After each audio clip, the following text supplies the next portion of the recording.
Give us free.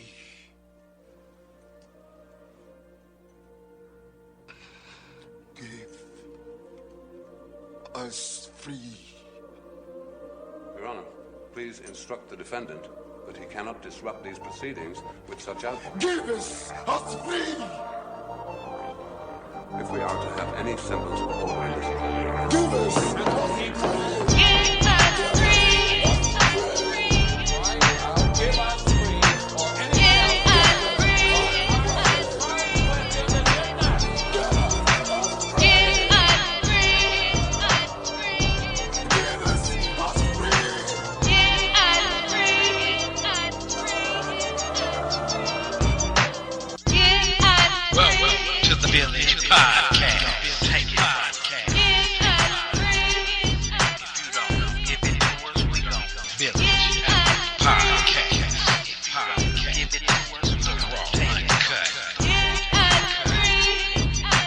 Peace, unity, and welcome my conscious and unconscious family and friends. This is the all-new Black Village Community Podcast, and I am truly your host of the show, JC, aka Afro Black, dropping nothing but the raw and uncut, without any fear, as I use my mic as a spear to chucker you with liberated truth. I am your host and your native soldier in the struggle. My purpose and mission for this show is first to enlighten, inform, and engage. And I want to engage with all who claim to know the truth. All truth seekers and my native family, I welcome you. This show is dedicated to all our indigenous native ancestors and to all those who've carried the mantle of truth, and to every person with the ability to throw off the chains of comfortable habit and unwarranted assumption and move in a new, liberated direction that is guided by truth and observational evidence, no matter where that direction may lead you. My main objective and purpose here is freedom, mind, soul, and spirit. That being said, welcome to the Black Village Community Podcast, and much love from our great universal goddess and mother of all, living here and above.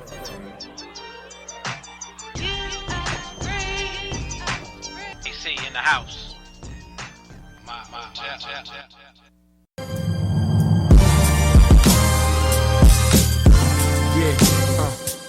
Come on. They say, please do not run too fast, stay off of the leaves. Do not play in the grass to climb the trees. You can't breathe, let alone you get stung by bees. Lord Jesus, your chest might freeze up. 13 months old with a lung disease that almost took my life twice, brought me to my knees. A system not designed for you to achieve. Police squeeze, library lies, a teacher deceives. But I rose to the top of my class like Kareem. I like the Lakers in the 80s, so worthy I'm Kareem. Not MTV, but my sweet 16s. Married the mic, a love supreme. I'm clear it was a miracle the way I wedded the rhythm. Spiritual looking back at it, a lyrical exorcism. I had for the Afro-American dream. To rap for, quarterback for a professional team. I'm still standing. Yeah, I'm still here. I'm still standing.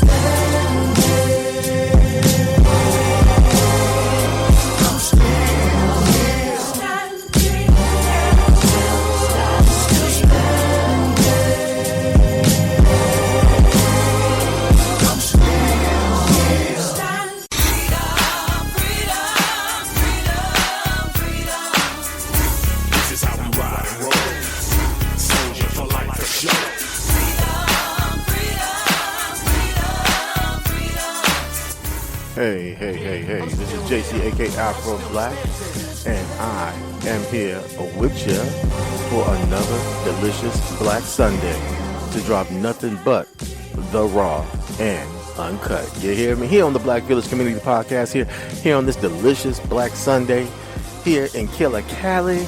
You know, it's rainy, it's a little chilly, but it's all gravy. You feel me? Thank the great mother, the great spirit, for another day, another year to drop nothing but conscious truth to my indigenous and those who are not indigenous community. You feel me? And so today's podcast is a very, very, very, very important podcast to me due to the fact of some information I've read before and really wasn't paying attention to, because of my mind frame at the time. You feel me? Let me turn down my music. I want you to know that intro, that right there, that's Pharaoh Monarch, and I took that to play today in today's podcast due to the fact of what I'm talking about, which is, brother, talking about the speech of Frederick Douglass. And this leads to the podcast topic, which is the Back to Africa scheme exposed. That's today's podcast topic. Again, the podcast topic this delicious Black Sunday is the Back to Africa scheme exposed. The Folly of Colonization by Frederick Douglass. A speech he gave January 9th, 1894. And so this is, I had to talk about it. I mean, I've read a lot of stuff on Frederick Douglass. I've read some of his biography. I've read some of his life story, and so I decided to talk about it today due to the fact of knowing what I know now, coming into the conscious cultural awareness of who I am as a black man, as a black indigenous black man. Now reading the speech, I have a full comprehension of the mindset, or at least to the degree of the speech of which Frederick Douglass was really trying to convey, what he was exposing, what he was trying to leave us with as evidence of who we are living with in this country. You feel me? And so, and it also explains a lot about a lot of brothers who are African conscious minded. A lot of them who are misled, who are they're misled due to their misunderstanding, their lack of understanding, and how about this? Their lack of comprehension.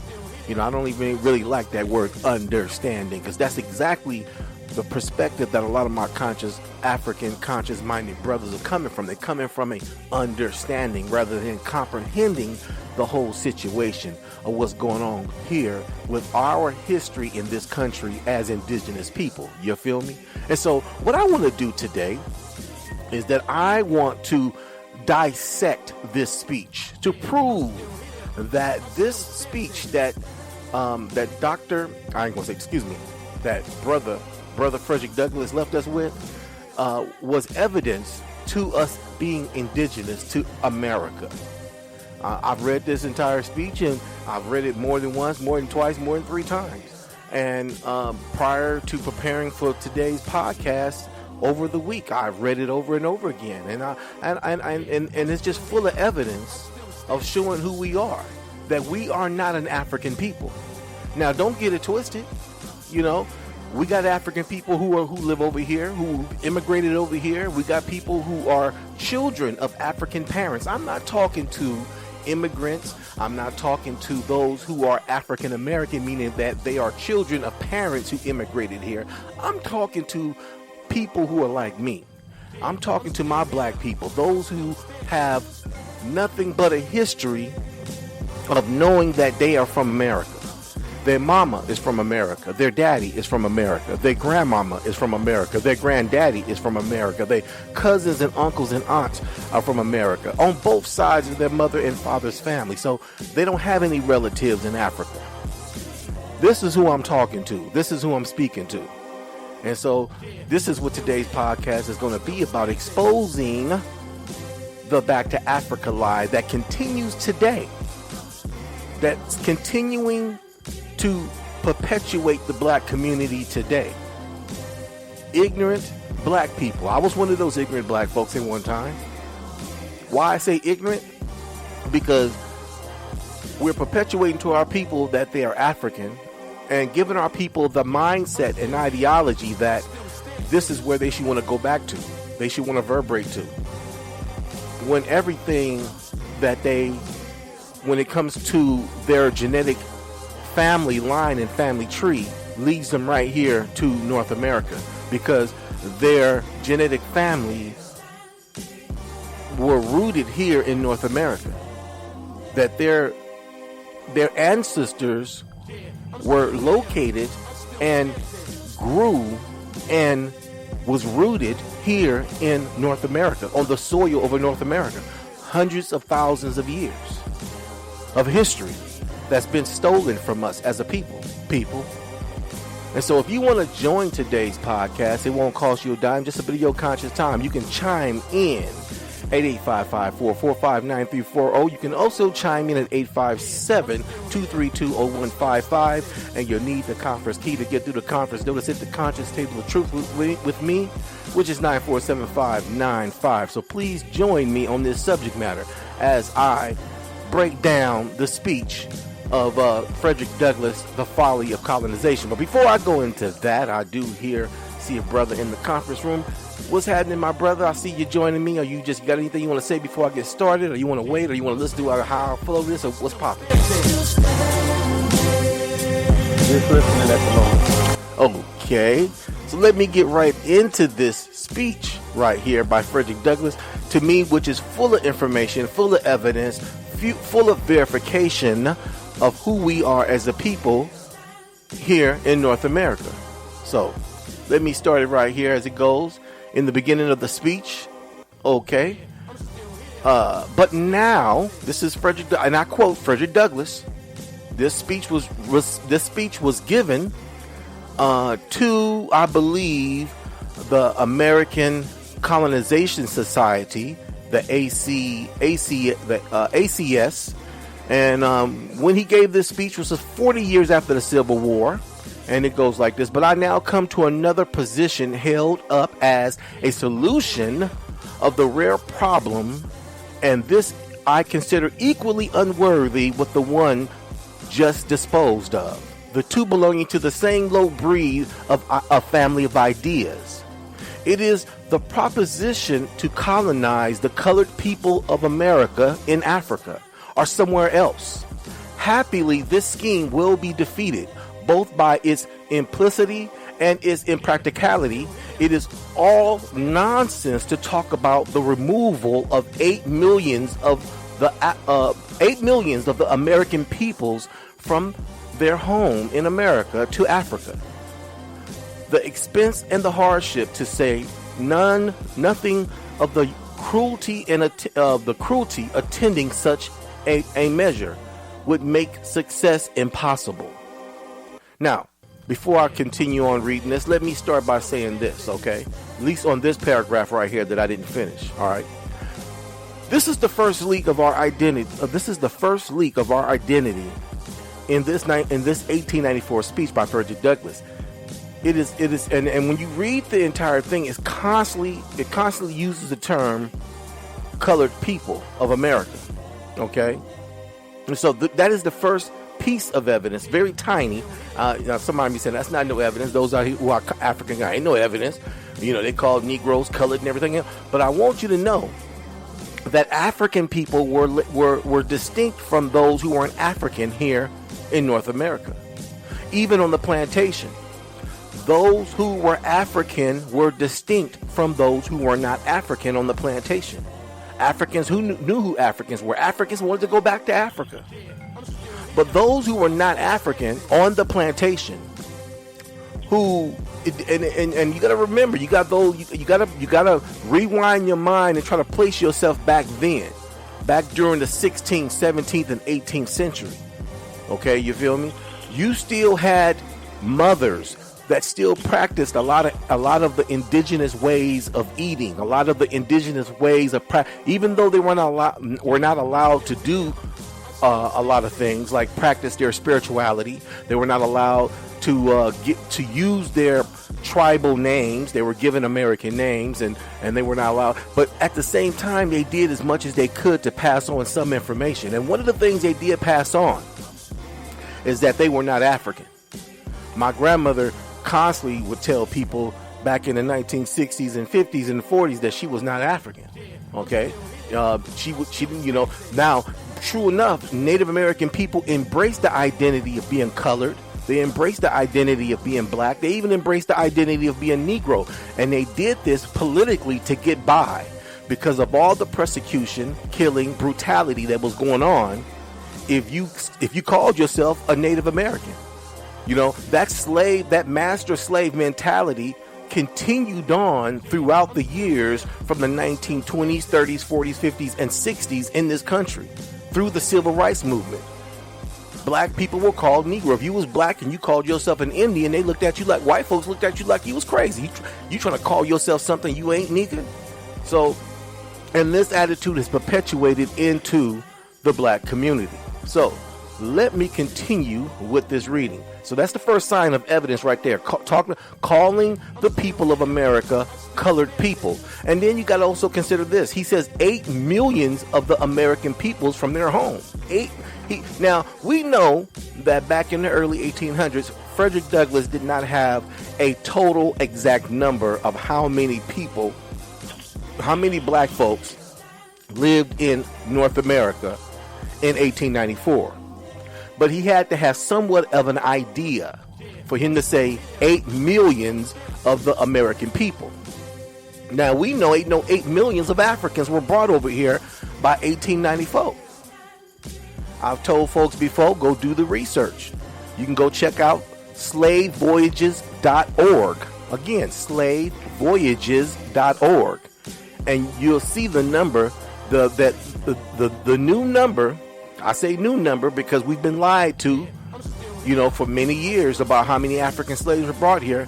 But it's all broken down into category from Spain to Portugal to Great Britain to the Netherlands to Denmark to the Baltics, from France, of how many Africans were taken to these countries and even America. And I know you guys have heard me say in the past 304,000, but the exact number of slaves, according to this study and this research that was done, is 305,326. There is no more, no less than 305,326 Africans that was brought to North America from 1626 to the last African that was brought here in 1875. So that's not even 500,000. That's not even 500,000 people. So for Frederick Douglass to use the term 8 million of American people, he couldn't have been talking about Africa. Not only that, how could Frederick Douglass speak for African people? If these people were an African people, how could he speak for them and talk about not sending them back home? How could Frederick Douglass talk about keeping the people at home if this is not their home, if their home was in Africa, just in the 1800s? Come on now, people, wake up. Why wouldn't he just say, well, those Africans who want to go back to Africa, let them go. But those who've been born here and raised here, who don't see Africa as their home, leave them alone. But what about the great-grandparents and grandparents who were African, who have toiled on the plantation, who were in their 80s and 60s and 90s? Why didn't he talk about sending them back who wanted to go? Let me go on to the next paragraph. I'm going to go on to the second paragraph right here and continue in this speech, okay? So I'm going to jump around, people. I'm not going to read the speech from head to toe. I'm going to go from paragraph to paragraph because I got this thing sectioned off. So I'm going on to the second paragraph. It says, the bad thing about it is that it has, of late, owing to the persecution, begun to be advocated by colored men of acknowledged ability and learning. And every little while, some white statesmen become its advocate. Those gentlemen will doubtless have their own opinion of me. I certainly have my opinion of them. My opinion is that if they are sensible, they are insincere. And if they are insincere, they are not sensible. They know, or they ought to know, that it would take more money than the cost of the late war to transport even 1/2 of the colored people of the United States to Africa. Now, let me stop right there. Again, this is verification. Frederick Douglass uses the term colored people. He's not calling us African in any shape or form. He uses the term colored people. Now, also, look what he says in this second paragraph. He says, again, let me reiterate this. The bad thing about it is that it has, of late, owing to persecution, begun to advocate by colored men of acknowledged ability and learning. And every little while, some white statesman become its advocate. He's basically talking about house Negroes. House Negroes. These were sellout indigenous black men who were selling us out. He said that had begun to advocate by colored men of acknowledged ability and learning. These were educated brothers who obviously got their education from the Europeans, who are obviously indigenous and native peoples of North America, who decided to sell out their soul, sell out their people for money and wealth and leisure. And they were advocating this same idea to send indigenous poor black people to Africa. So let me continue to read this as Brother Frederick Douglass exposes this crap. He says, those gentlemen will undoubtedly have their opinion of me. I certainly have my opinion of them. My opinion is that if they are sensible, they are insincere. And if they are insincere, they are not sensible. They know, or they ought to know, that it would take more money than the cost of the late war to transport even one half of the colored people of the United States to Africa. Whether intentionally or not, they are, as I think, simply trifling with an afflicted people. They urge them to look to relief where they ought to know that relief is impossible. The only excuse they can make for the measure that there is no hope for the Negro here, and that the colored people in America owe something to Africa. Now look what he says. He said these people are manipulating the people of the colored people of America. Frederick Douglass is explaining and exposing how back then in the late 1800s, they were manipulating, and they was using these house Negroes to do so, most likely as their mouthpiece. Even as it says right here, it says that they were, he says that every little while in there, some white statesmen, so they were the mouthpiece, obviously speaking to the white Congress. And obviously these house Negroes were going back, probably speaking to black folks in their community, trying to get them to convince them that, ain't nothing here for you. They killing us, they're brutalizing us, they lynching us. Ain't nothing here for you. You're gonna be picking cotton all your life. You're not, they pillaging your land and raping your women, and there ain't nothing. Go to Africa. You can be free in Africa. That's the land of black people.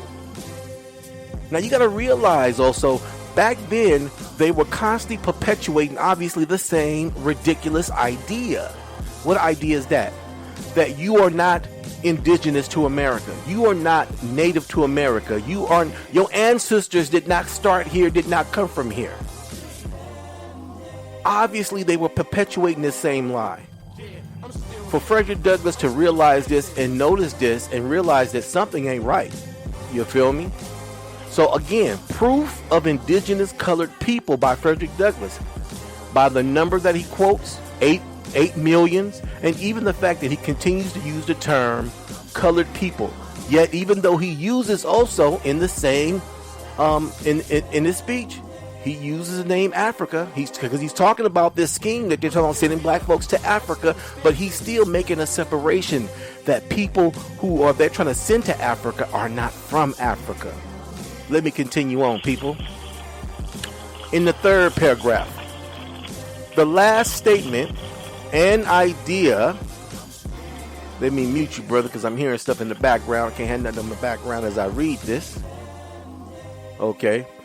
In the last sentiment of this, I'm continue. I'm quoting Frederick Douglass from his speech again. The last sentiment idea makes colonization very fascinating to the dreamer. Okay. As you heard him, he said again, this is Frederick Douglass. Okay. He says, let me jump up. I kind of went a little too far. Okay, yeah. He says the only excuse they make. Okay, now let me back on third paragraph. He says this last sentiment idea makes colonization very fascinating to the dreamer of both colors. But there is really no foundation for it. Fourth paragraph. They tell us that we owe something to our native land. This sounds well, but when the facts is brought to the view, which should never be forgotten, that a man can only save one native land, and that is the land in which he is born. The bottom falls entirely out of this sentimental argument. Let me comment on that. Look what Brother Frederick Douglass says. Evidence again. Listen to what he says.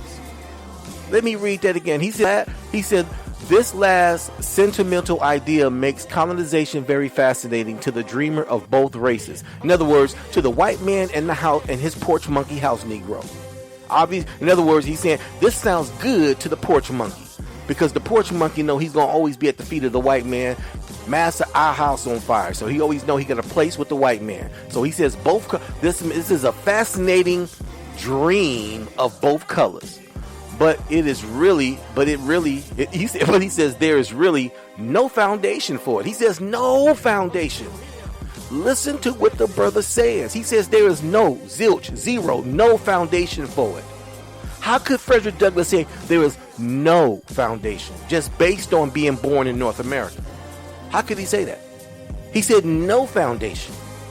Because if you was like Barack Obama, even back in 1894, if you had two African parents born in North America, that would make you an African American even back then. But at the same time, you would still have roots to Africa. But according to Frederick Douglass, he said there is no foundation for this, for what they're trying to do. Then he goes in the fourth paragraph and he says, they tell us that we owe something to our native land. This sounds well. In other words, it sounds good. I guess it sounds good. But when in fact, when it's brought to view, which should never be forgotten, that a man can only save one native land, and that's the land in which he's born in. And he says the bottom falls entirely out of this sentiment argument. Why did he say it falls out? Because when it comes down to it, he knew, Brother Fred knew, that the people in North America in 1894, in 1890, in 1880, their family, their cousins, their uncles, their grandparents were indigenous to North America. How can you look somewhere that you have no relatives at? How can you look to someplace and call someplace home that you have no connection to and no relatives? You don't know a cousin over there.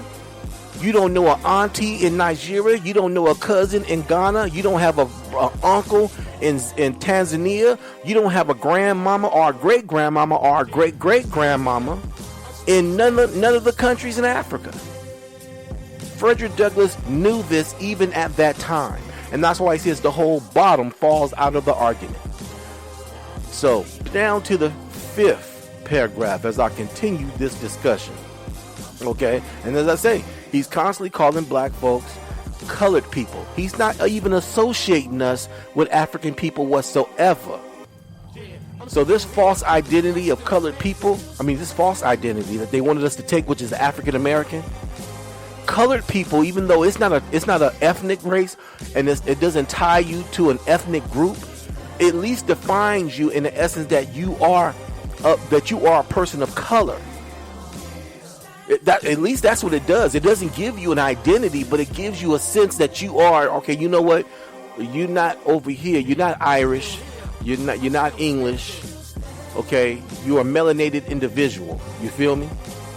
And so Frederick Douglass understood this, and at the time, he also understood that politically, on a political level, the white man had already created a caste system by giving these half-breed whitewashed Indians land and taking away the birthright from the black indigenous Native American.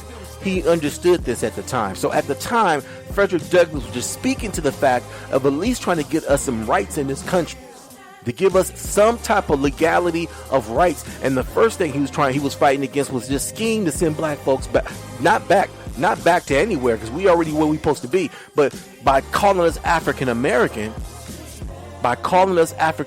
and getting people to accept that false construct of an identity. Now they can say they're sending you back somewhere that you came from, that you ain't never came from, sending you somewhere where you ain't got no family roots at all whatsoever. This is a manipulative lie, people. It's a scheme. It's all a pancake scheme. So let me go down to the 5th paragraph. As I was saying, he says, according to Africa, according to her colonization advocates. Now listen to what he says. He says Africa, according to her colonization advocates. In other words, these white folks had already went and spoke to leaders in Africa about this scheme and idea. But look what Frederick Douglass says. He says Africa, according to her colonization advocates, is by no means modest in her demands upon us. She calls upon us to send her only our best men. She does not want our riffraff, but our best men. But these are just the men who are valuable and who are wanted at home. It is true that we have a few preachers and laymen with a missionary turn of mind whom we might easily spare. Some who would possibly do as much good by going there as by staying here. But this is not the colonization idea. Its advocates want not only the best, but millions of the best. Listen to that there. The leaders in Africa at that time, as the white devil went over there and conjured up this idea and scheme to send millions of North indigenous black folks to Africa, the leaders over there in Africa is like, look, we only want the men. We just want your strong young men. We don't want nothing else. When Frederick Douglass says, they said they didn't want no riffraff. In other words, we don't want your poor women. We don't want your old elderly. We don't want your babies. We want your strong soldiers. Because look what he says. He says, she does not want our riffraff, but our best men. Now, what's the riffraff? In other words, we don't want your little lowly women. We don't need your women. We don't need your children. We don't want your elderly. We want your strong soldier brothers. But look what Frederick Douglass says. But these are this is just the men who are valuable, who are just as valuable, and who are wanted at home. In other words, we need our soldiers. We need our indigenous soldiers here with us. And then he says, it is true that we have a few. Look, even the house Negro preachers was working behind the scenes. Look how Frederick Douglass flushed out these house Negro preachers who obviously didn't have plans on going to Africa. They had plans on staying right here. He said, it is true that we have a few preachers and laymen with a missionary turn of mind whom we might easily spare. In other words, we might not even send them. We'll keep them here. But some who would possibly do much good by going there as by staying here. But this is not the colonization idea. In other words, that was not the idea. They was going to keep all the educated house Negroes over here and send all the mass poor indigenous black people to Africa. Its advocates want not only the best of them, but want millions of the best. That's what Frederick Douglass said. And you know, we got black folks today in the year 2016 who will call me a liar. I've had black folks call me a liar. I've had a black woman tell me I'm a traitor to the African people and all this. I'm like, I'm sorry, sister, I ain't African. I'm sorry, sister, I ain't African. You can call me what you want, but I know who I am. And the sad thing about it, the person who was deceived was her. Because how you going to be angry at me for knowing who I am? So let me continue on. Before I continue on, let me see if my brother or anybody who is listening, brother, you got anything you want to say, my brother, so far from what you've heard? Anybody? I see somebody also sitting here in the conference room. Anybody got anything to say so far from what they just heard? I'm just taking in what you presented. Okay. Is this Brother Currington? Yes, it is. Okay, my brother.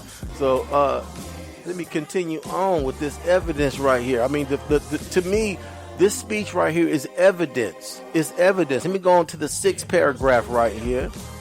It says, now I hold that the American Negro owes no more to the Negro in Africa than he owes to the Negro in America.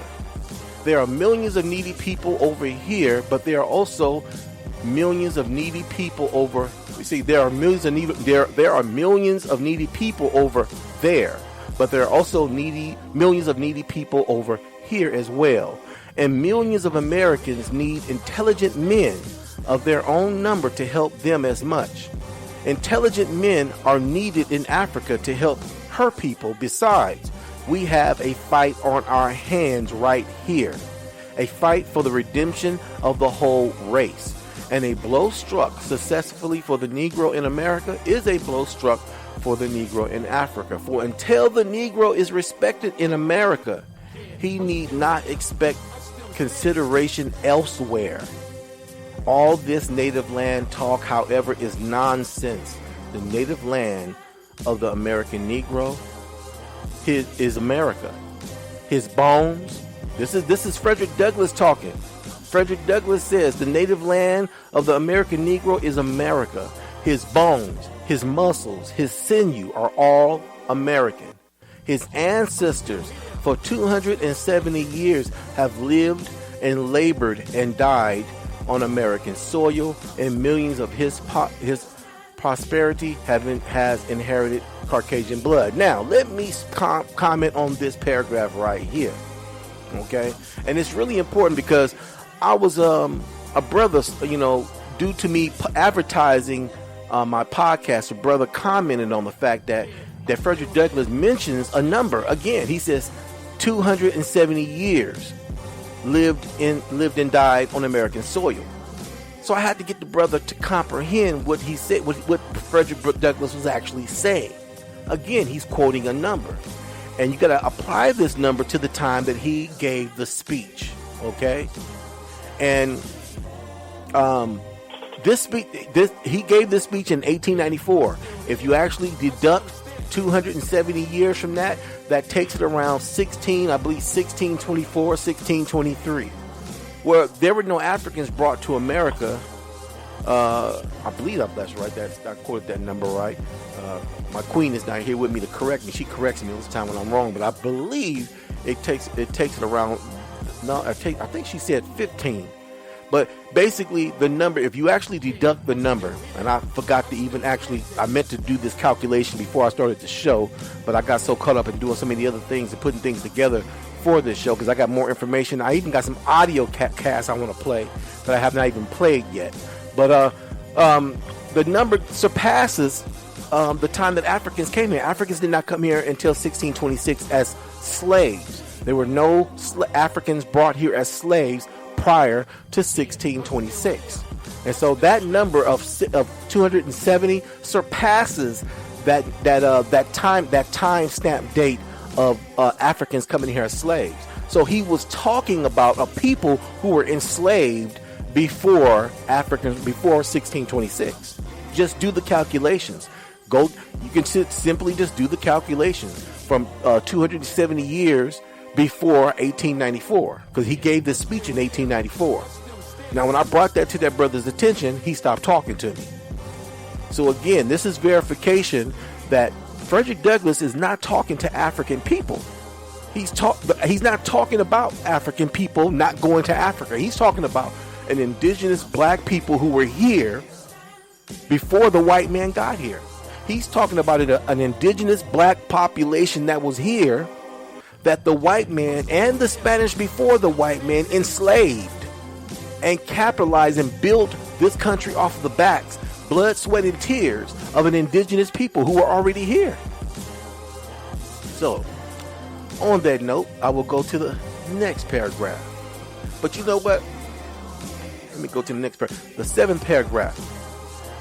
Again, Frederick Douglass, and I quote, "It is pertinent, therefore, to ask, in view," and he's talking about now, in this paragraph, he's talking about mixed children of both races, of the indigenous and white people. "It is pertinent, therefore, to ask, in view of the admixture as well as in view of other facts, where the people of this mixed race are to go. For their ancestors are white and black, and it will be difficult to find their native land anywhere outside the United States." Woo! Why would he say that? Why would he say that? He said it would be difficult to find their native land anywhere outside the United States. Now, you might be saying, he said he's talking about mixed people. Now, I'm going to tell you something. Now, you can say, well, the English white people, they're not from the United States, you know, and well, you got to think about it. He already knew the white folks didn't plan on going nowhere. They setting up government. They then created colonies. They created laws. They got military. He knew them white people wasn't going nowhere. So then he's talking about, wait a minute. When it comes to the black side of these mixed people, he didn't say nothing about them being African. He said you cannot place a mulatto, a mixed half-breed white and indigenous black person. You can't place them outside the United States. Why? Because they're native to the United States. Indigenous to the United States. By the fact of their black ancestry, which is indigenous black people of North America. So let me go on down. And I got, nobody's muted, so if anybody want to comment while I'm reading, please do. You're welcome to comment. I want to hear anybody's comment. Let me go down to the 8th paragraph. But the worst thing, perhaps, this is, again, I'm quoting Frederick Douglass from his speech. But the worst thing, perhaps, about this colonization nonsense is that it tends to throw over the Negro a mantle of despair. It leads him to doubt the possibility of his progress as an American citizen. It also encourages popular prejudice with the hope that by the persecution, the Negro can finally be dislodged and driven from his natural home. Look what he says. He says his natural home. While in the nature of the case, he must stay here and will stay here, if for no other reason than because he cannot well get away. Now, let me say this. I was speaking to a brother not too long ago. A few days ago, we were talking about Frederick Douglass. We were talking about this speech, and he was talking about the term native. How the term native today means anybody born in America. But back in the early 19th and in the 18th century, the term native did not mean what it means today.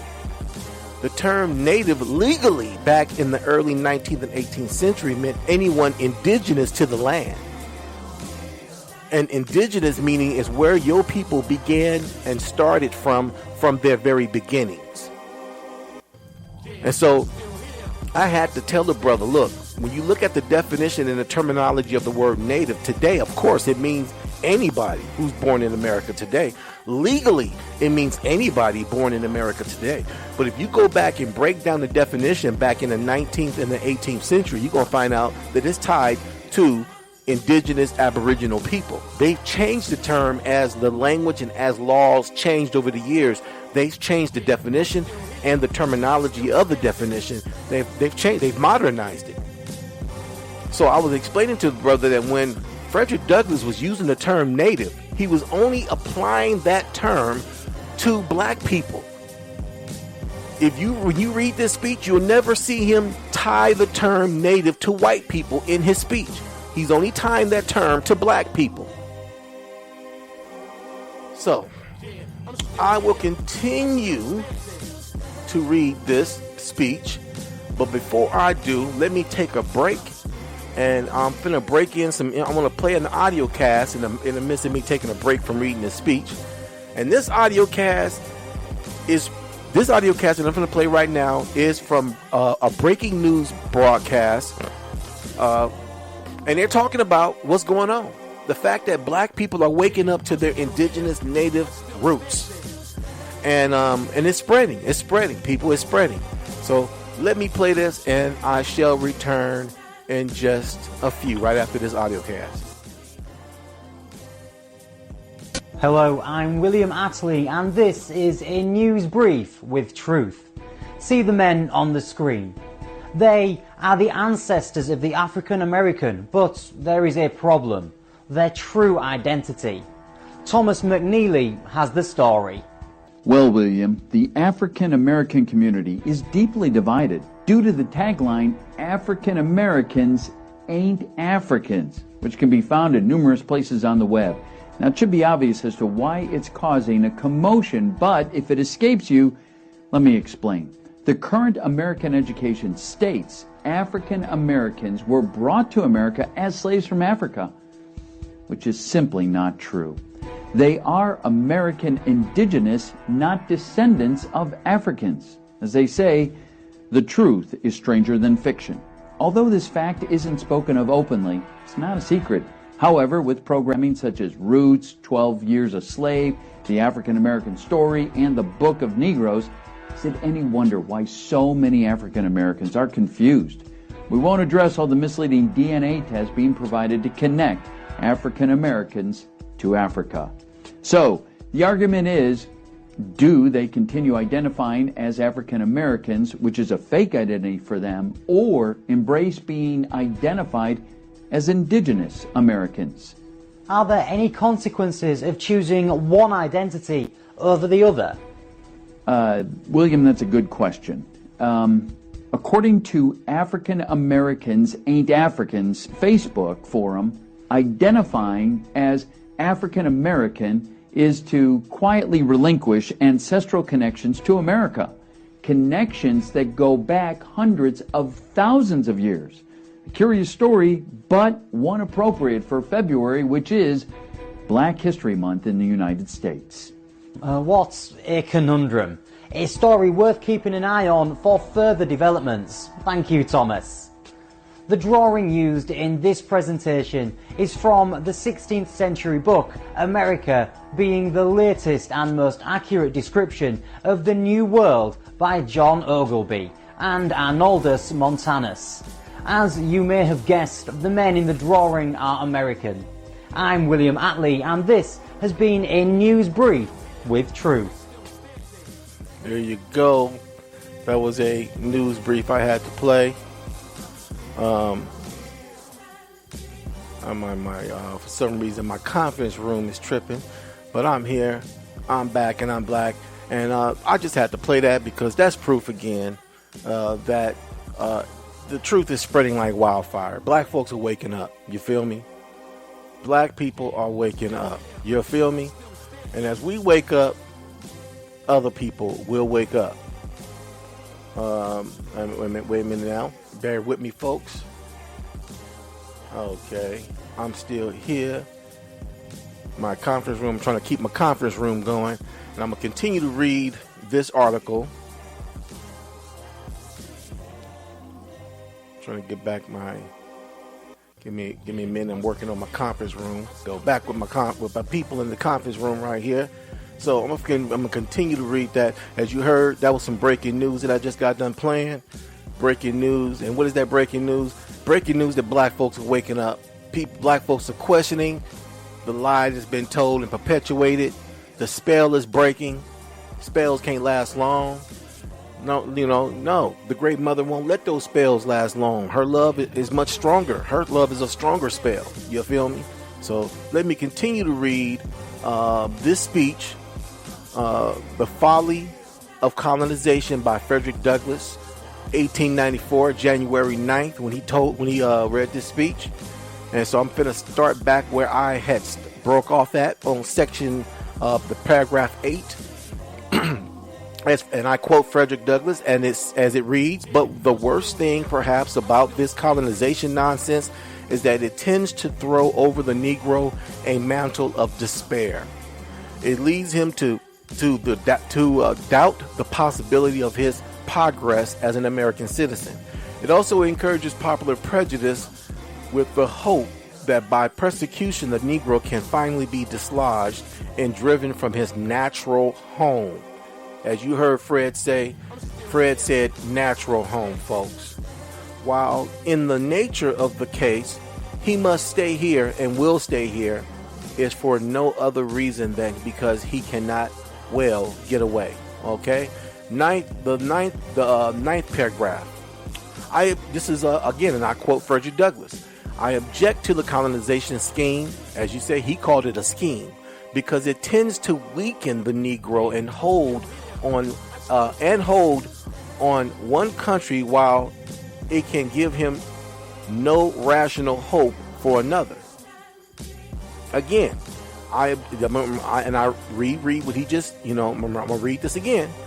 I object to the colonization scheme because it tends to weaken the Negro and hold on to one country while it can give him no rational hope for another. Its tendencies is to make him despondent and doubtful, where he should feel assured and confident. It forces upon him the idea that he's forever doomed to be a stranger and a sojourner in the land of his birth, and that he has no permanent abiding place here. Now listen to what he says. Okay, the first part of this paragraph, he says that the colonization scheme tends to weaken the indigenous Negro, and it places a hold on him to hold on to one country while it gives him no rational hope for another. In other words, just like you got black folks right now who call themselves African conscious. Okay, I was African conscious at one time, but I'm a truth seeker, and as I sought truth and I sought the truth of my identity, I found out who I was. All I did was, I did research on my family tree and my, the elders in my family and so forth. But my point being is that you got black folks who just sit and become complacent right where they're at, and they feel like they got all the truth they want, and they stop looking for truth. And look, with this back to Africa scheme that is still being perpetuated today, look what it did. It gives black people this hope of one day going to the motherland Africa, when they're already in their motherland already, North America. But it gives them this idea that one day I'm going to go to the motherland Africa. And that's exactly what Frederick Douglass is speaking to back in 1894. He says, I object to the colonization scheme because it tends to weaken the Negro and hold on to one country while it can give him no rational hope of another. Its tendency is to make him dependent and doubtful, where he should feel assured and confident. It forces upon him the idea that he is forever doomed to be a stranger and a sojourner in the land of his birth, and that he has no permanent abiding place here. And that's what these white devils do. They try to give black folks this feeling that go back to Africa. Take your behind back to the goddamn ruins and caves of Europe, fool. That's where your ancestors are from. My ancestors are from here. This is more our country than it is theirs. This is our country. This is the place of our birth. This is more than the place of our birth. This is the home of our ancestors. While they're over there in Dakota fighting to prevent, they so far it's supposed to be stalled, the construction of the oil pipeline in Dakota has been put on a halt. But the purpose of them, those Indians over there fighting for that, and I say those because they have not embraced us as their people when this is our home. They still, a lot of these so-called Native American reservations who are ran by these Indian tribal boards are filled with a bunch of devilish hybrid white devils who have a white supremacist propaganda and agenda. And so, and the rest of the Indian poor population tend to just gravitate to it. So while they're over there calling themselves to stop that oil pipeline for the purpose of sacred land, black people in America who have lost and have given in to being lost of their identity lose the fact that we have sacred land, sacred ground right here in the place of our birth of our land, where our ancestors are buried. Our ancestors, it's sacred land. But you know what? We don't see America as our land as we should, because we've allowed the system, we've allowed the white devil, we've allowed propaganda, we've allowed the media, we've allowed their educational system to brainwash us and to brainwash our children. And that needs to stop. That needs to end. that's only going to end for us to embrace truth. And you can find truth. I mean, when I found this speech and I read this, I'm like, wait a minute, I read this speech before, but I didn't read it with the I didn't read it with the mind that I have now, the mind of knowing who I am. Now I can see what Frederick Douglass was talking about. So before I go any further, anybody, Brother Curtis, you got something you want to say?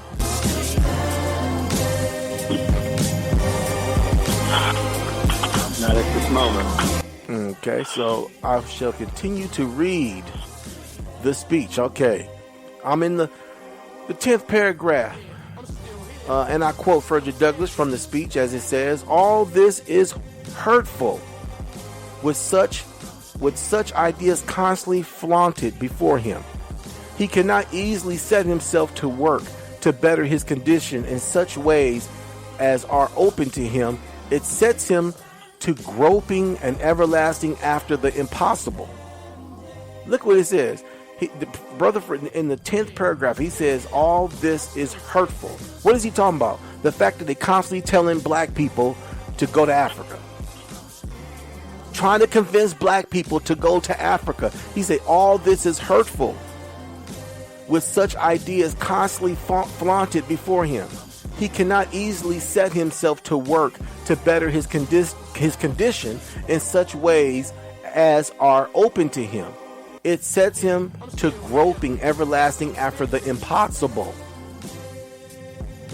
11th paragraph. Every man who thinks at all must know that home is the fountainhead, the inspiration, the foundation, and main support, not only of all social virtue, but of all motives to human progress. Listen to what the brother says. Listen to what Frederick says.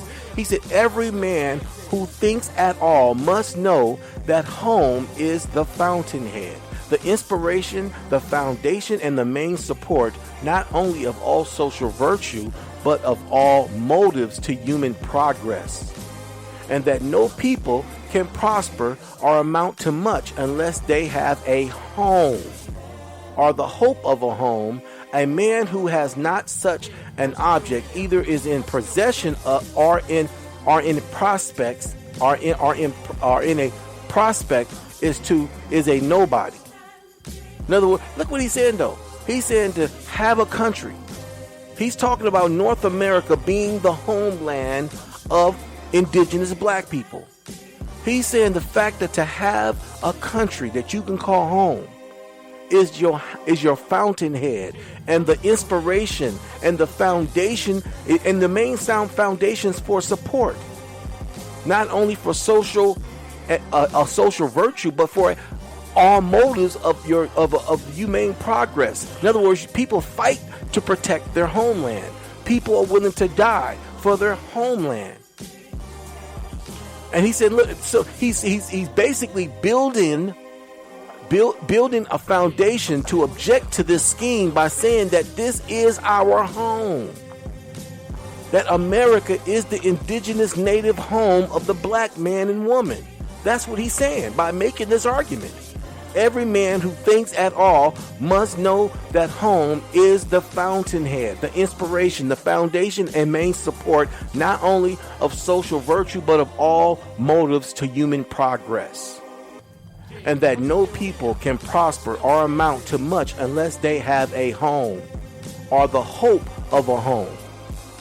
A man who has not such an object, either in possession or in prospect, is a nobody and will never buy anything else. Wow, he says that. To have a home, the Negro must have a country, and he is an enemy to the moral progress of the Negro, whether he knows it or not, who calls upon him to break up his home in this country for an uncertain home in Africa. Woo! My goodness. That right there is the blot in the eye of these back to Africa conscious Negroes today. I'm pretty sure they don't want to mess with this right here. That paragraph right there is hot. That's a hot paragraph right there. Just the ending of it. Let me read the ending of that paragraph again. To have a home, the Negro must have a country. Now, according to African conscious-minded brothers today. They'll tell you that Africa is our country. Egypt is our country. But look what Frederick Douglass said. He said to have a home, the Negro must have a country. And he is an enemy to the moral progress of the Negro, whether he knows it or not, who calls upon him to break up his home in this country for an uncertain home in Africa. Woo!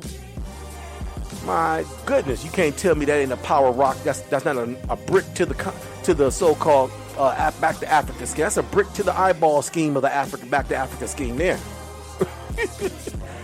Brother Frederick just broke it off. He's telling you who we are. He's telling people, he's trying to tell his people who they are. The 12th paragraph of the speech. And I quote Brother Frederick Douglass again. But the agitation the agitation on this subject has a darker side still. It has already been given out that if we do not go of our own accord, we may be forced to go at the point of the bayonet. It cannot say that we shall not have to face this hardship.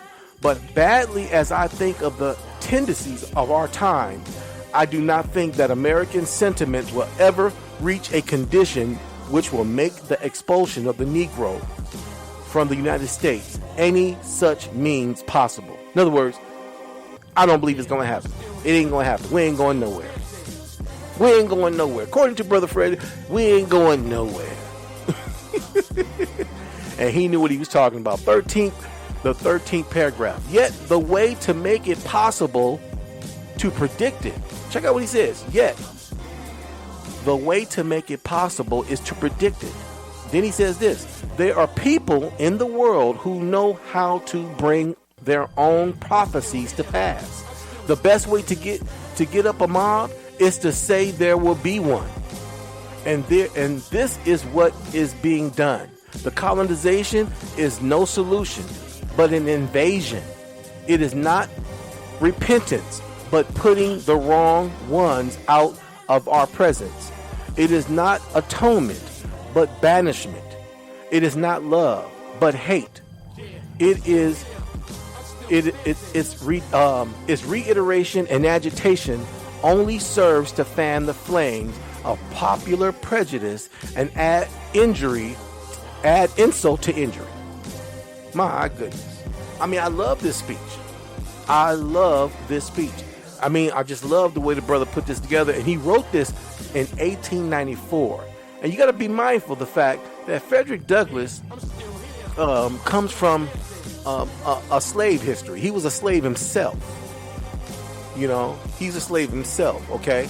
And so he freed himself from slavery. And he educated himself. For the brother to be able to use elegant words the way he used them, he was a very intelligent brother.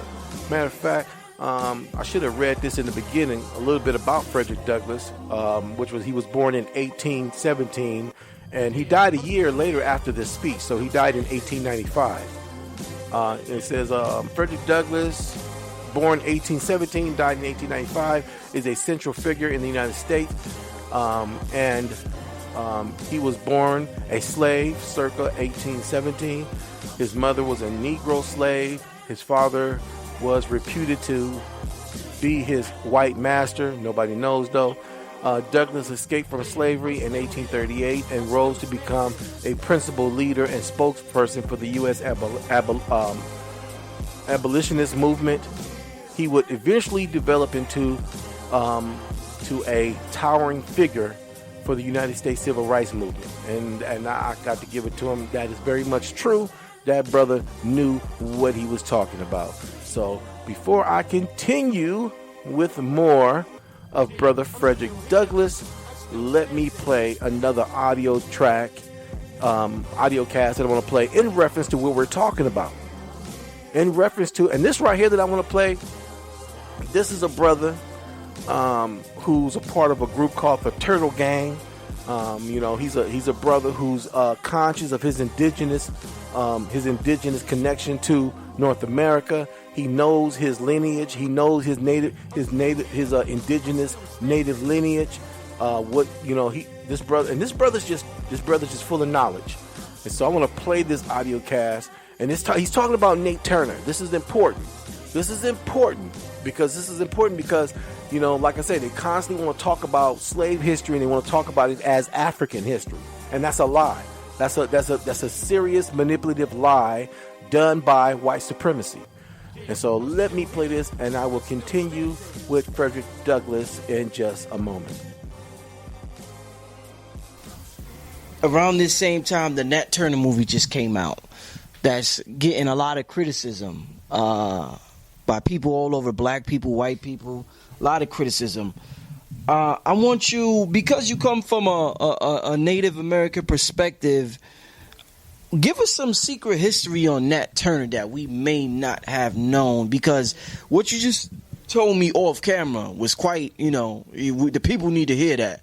So what was you telling me about Nat Turner? Okay, the territory that this rebellion took place is the area of the Powhatan Nation. The Powhatan Nation, probably the most famous person that we have heard of from the Powhatan Nation would be Pocahontas, right? There's a sister that lives out there. Her name is Tasha Shee. You can access her via Facebook. She is the descendant of these very people. Her family was actually free people of color, which is the term they use for indigenous Americans prior to us being classified as black, colored, and all these things. So her people were living on the reservation nearest to where the rebellion happened, right? So, which is in Southampton, Virginia. Now, what a lot of people don't know that is, since 1712, there had been Indian rebellions in the area, all over that territory. Now, this is over 100 years before Nat Turner's rebellion. Now, Nat Turner was a preacher, and because he was a preacher, he was allowed to travel. So he was able to travel to counties outside of the particular county that he lived in. These counties that were adjacent to his were where all the Indian rebellions had been taking place. So him traveling, he was able to witness and have knowledge of what was going on. Now there's Virginia has instituted, it's called a Civil Rights and Education Heritage Trail, right? So the Commonwealth started a self-guided driving tour through Southside Virginia just this past year as part of the 15th anniversary of the 1954 Supreme Court desegregation decision. All right, so some of the places they go to are like old, what we call African American or black cemeteries. But the thing about this cemetery is it's located in the middle of a fort, right? So what black soldiers at that period in time are being buried in a fort, in a European fort? You know what I mean? It's like saying the African burial grounds here in New York. But anybody that understands those African burial grounds, long before they buried Africans there, they were burying natives there. It was a native burial ground. All right, so that's one of the places they go. Another is obviously they go through the whole territory where the Nat Turner Rebellion took place. So some things that you might not know about the connection. It says Nat Turner, though a slave, was a literate preacher, based on the testimony of Mr. Travis, who was his master. He allowed Nat Turner to travel to neighboring counties. Once in Brunswick County, Nat Turner would have been aware of the black cemetery at Fort Christiana. Nat Turner would have been aware of how the Indians had frightened the slave masters about a century before. So William Stryon, the famous writer who left the impression of this well-known 1966 430-page book, The Confessions of Nat Turner, right? He claimed that Nat Turner was unbalanced, like he had I guess you could say he was retarded. But this man could read and preach. He was an organizer and led rebellions. He also remained hidden in the area for 6 weeks. None of this is the activity of someone mentally imbalanced. Nat Turner may have deliberately sacrificed his life to show that civil rights had a future in the United States.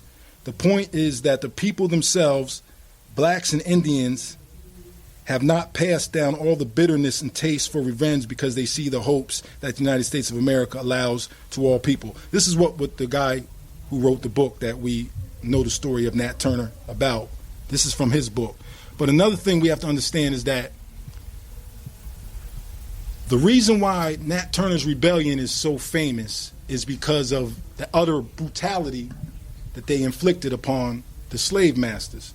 Now, this is from another book titled Remembering the Honor of Nat Turner's Rebellion. Now, this is from their description, the settlers' descriptions of what took place.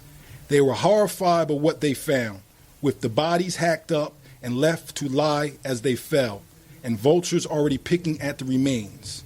In their minds, only Indians killed women, children, and infants, and seeing that savagery drove them to slaughter.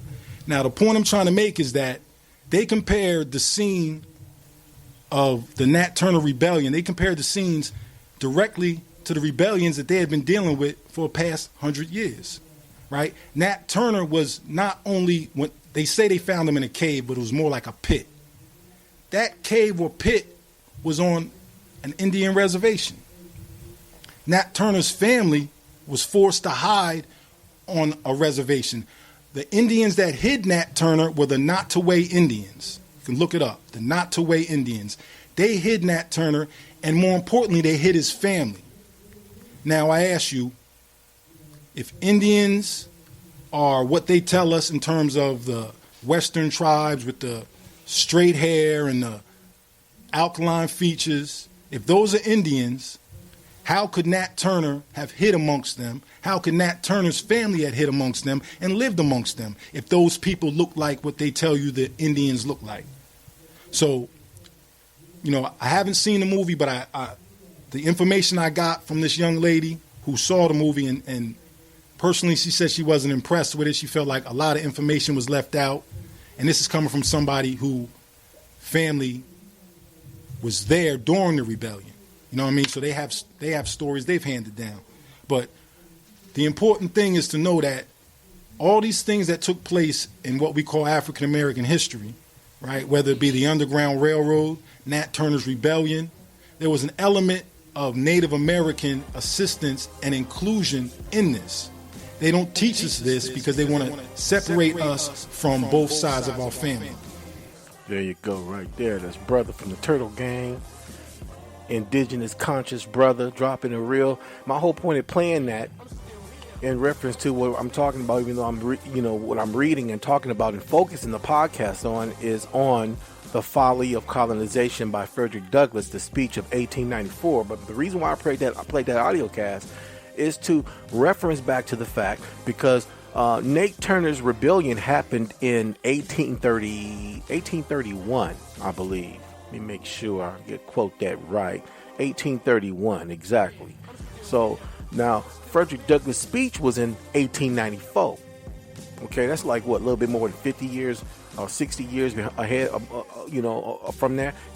My point being is that obviously, look what the brother said. His family hid amongst the Nottoway Indians during the rebellions. During Nat Turner's rebellion, he hid away for 6 weeks. Him and his family indigenous native people took his family in. How can you hide amongst a group of native Indian people if you don't look like them? You're going to stick out like a sore thumb. Somebody's going to see you and snitch on you. I would encourage people to go read books like, these books don't have, they got a lot of information, not enough information for the level of research that I'm doing right now. People like William Catt's Black Indians, but it's a start. And, what I like about William Catt's book about Black Indians, he talks about a lot of the laws that was passed because the white man could not tell, the slave from the Indian. So they put laws in place because, the Indians who were free, who lived on reservations, they didn't want them marrying slaves. And even though, you had people who was trying to end slavery, you had your, them white folks didn't want to let go of those slaves. They didn't want to let go of their money.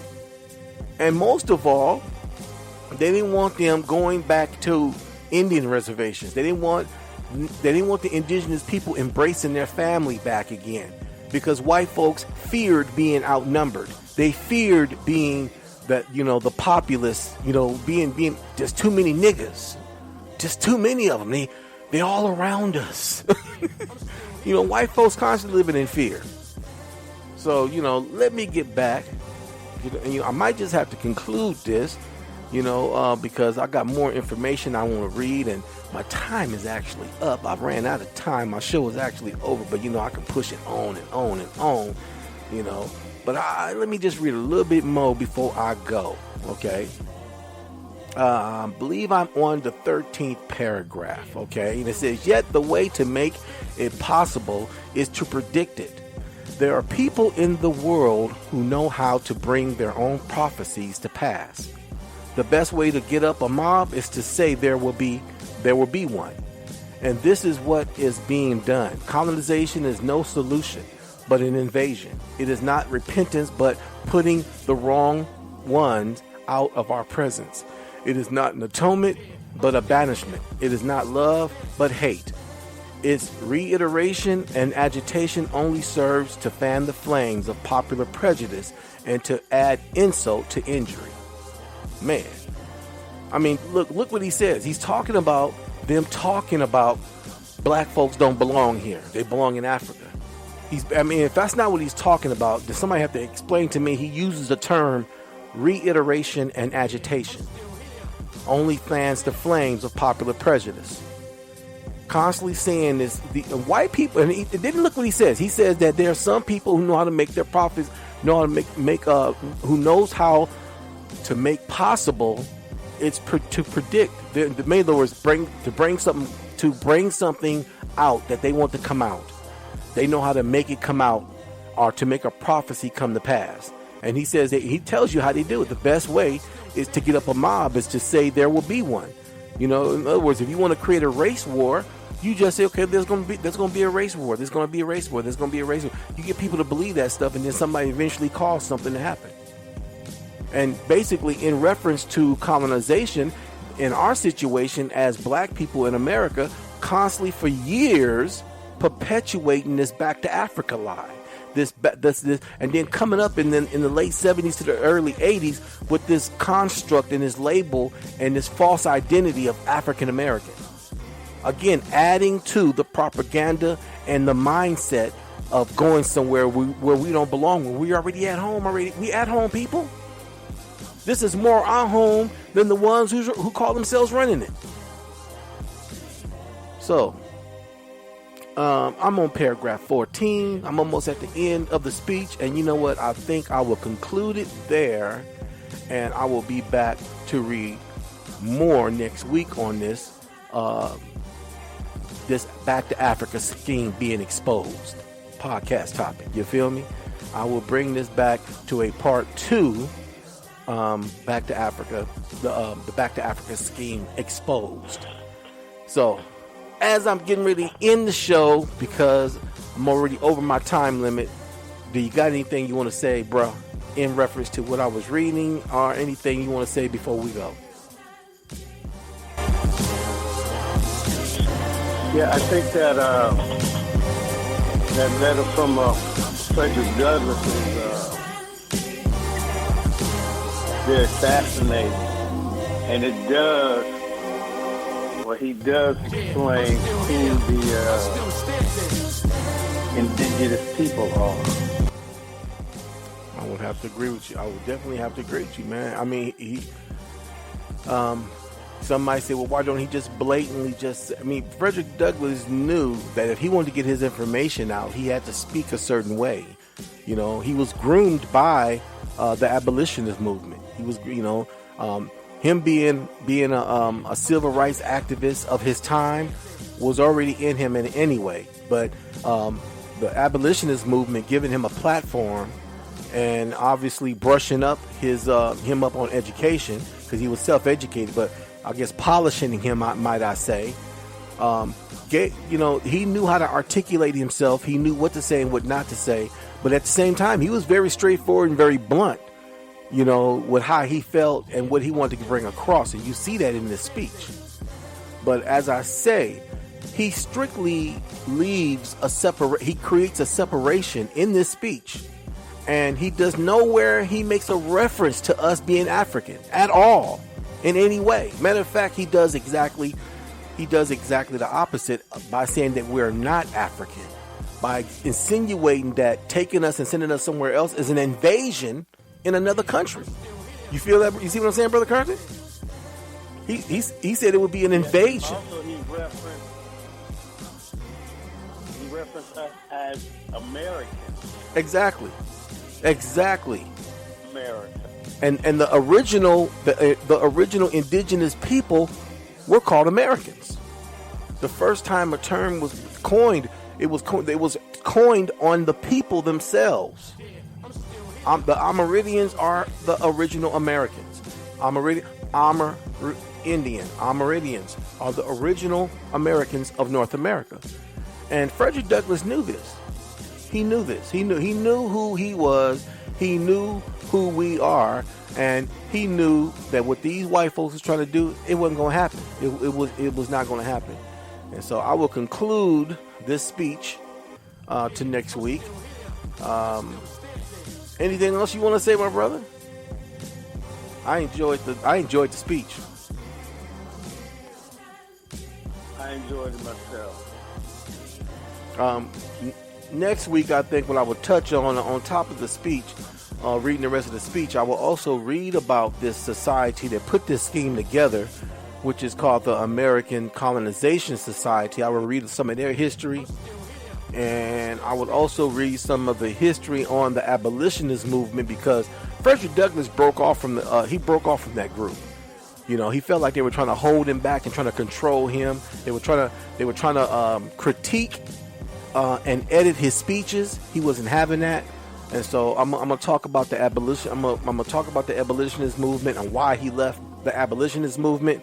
And I'm also talk about this group that was put together by a group of politicians and clergymen called the American Colonization Society, that was trying to get us up out of here, man, trying to move us somewhere else, you know. And that it wasn't meant to be, and Frederick Douglass wasn't finna just stand by and not let us know what was going on.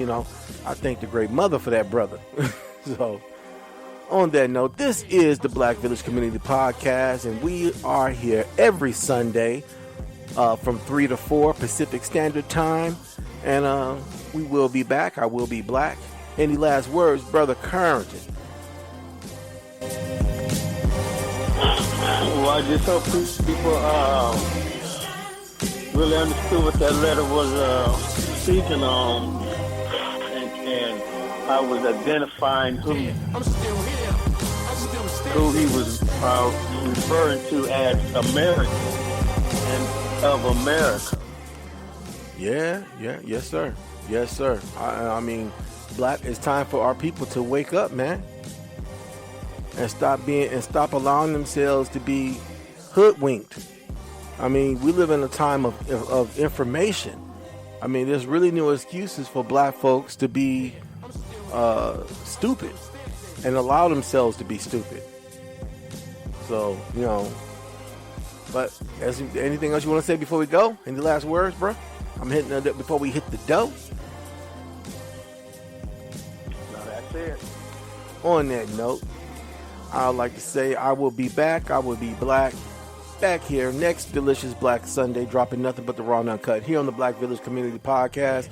And it doesn't cost you a dime, just a bit of your conscious time. You can always join in and chime in and join me, my fellow brother, and others here at the Conscious Table of Truth at 855-445-9340. You can also chime in at 857-232-0155. And don't forget the key to get to the conference door. This is 947595. And also, please check out my online store, Mystic Roots, which is www.mysticroots, MYSTIK, roots, ROOTZ, yourafricanmarket.com. That's mysticroots.yourafricanmarket.com.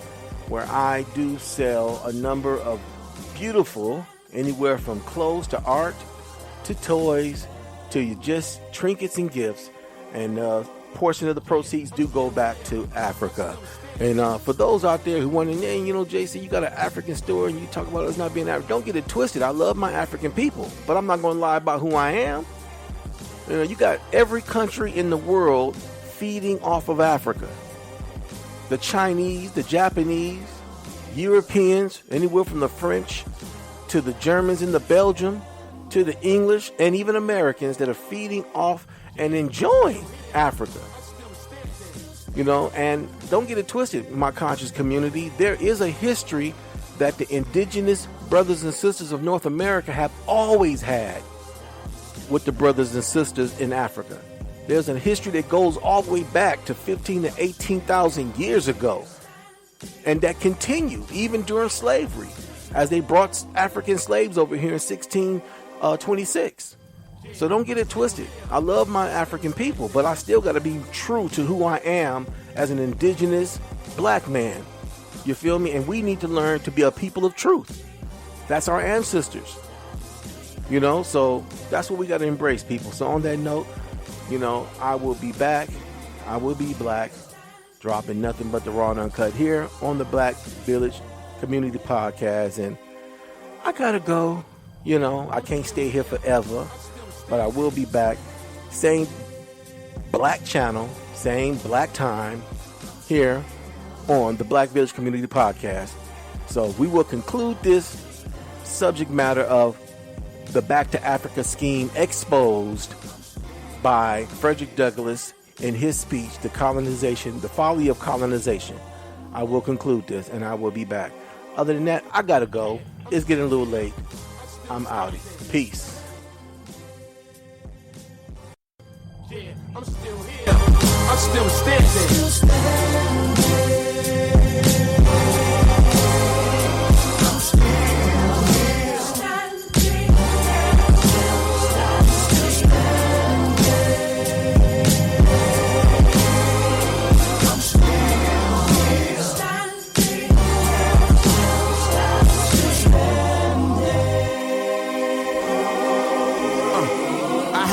Dead bodies to claim. Never been a trigger man. Crack never pedaled that. Opposite a jigger man. Double my expectancy. Can you believe it? Look, no bullet wounds, not paraplegic. Still standing like the Pledge of Allegiance. Moves made both emotional and strategic. My heart disintegrated in a million pieces. Listen, that's life. Deal with it. Press reset. Download pain. Write a thesis. Perform for millions. Brazilian visas. Transcontinental indigenous divas that speak multiple languages for unspeakable reasons. And still there are places that I've never been. Like the Statue of Liberty, my knees will never bend. Except for when I'm speaking to God, it feels like halftime. I'ma reach for the stars and still standing. Still standing.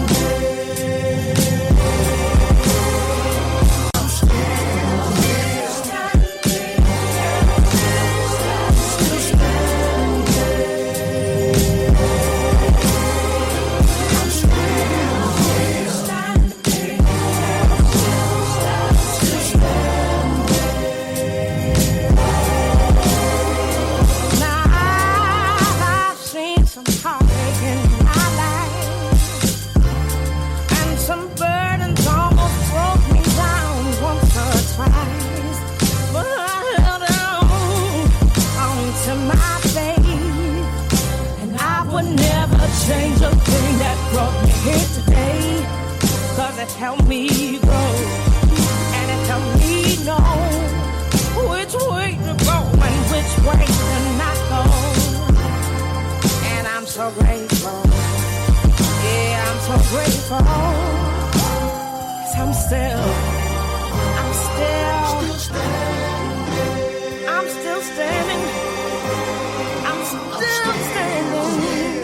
I'm still standing.